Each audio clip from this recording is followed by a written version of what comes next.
በራችሁን ዘግታችሁ በመተኙበት ሰዓት ላይ ሌሴ የዴንጀር አጥራችሁ እነዚህ ኤሌክትሪክ ያላቸው ሲስተም ያላቸው ዴንጀር አጥራችሁን ሳታበሩት ሜቢ እናንተ ተኝሳችሁ ሊሆን ይችላል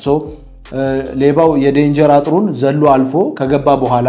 ሌሴ ግቢ ውስጥ በሚቆምበት ሰዓት ላይ ግቢ ላይ የገጠማችሁት ካሜራ ካለ ቡሌት ካሜራው ማለት ነው ሞሽንን ዲቴክት ማድረግ ይችላል ሞሽንን ዲቴክት አድርጎ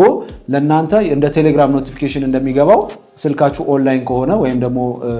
ዳታችሁ ኦን ከሆነ እንደ ቴሌግራም ኖቲፊኬሽን እንደሚገባው ለናንተ ይገባላችኋል ማለት ነው ያ ትልቁ አድቫንቴጅ ምንድነው መሰላችሁ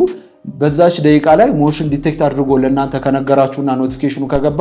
ያንን የገባላችሁ ኖቲፊኬሽን ገብታችሁ ወደ ኋላ ማን የገባው የሚለውን ከፍታችሁ እንድታዩም ደግሞ ይረዳችኋል ማለት ነው ያ ትልቁ አድቫንቴጅ ነው ከዚህ በፊትም በሰራነው ቪዲዮ ላይ ዲያስፖራዎች እየደወላችሁ ስልካችንን መላክ አለብን ወይ ኮንፊገሬሽኑ ወይም ደግሞ ሲስተሙ ሙሉ ለሙሉ ወደኛ ስልክ ለመዘርጋት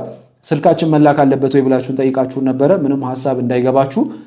ስልካችሁ እዛው እጃችሁ ላይ እንዳለ ከኛ ጋር እየተደዋወልን ላይቭ ሆነን ኢንስትራክት ያደረግናችሁ እያንዳንዱን የምታደርጓቸውን ስቴፖች እያሳየናችሁ መስመሩን መዘርጋት እንችላለን ማለት ነው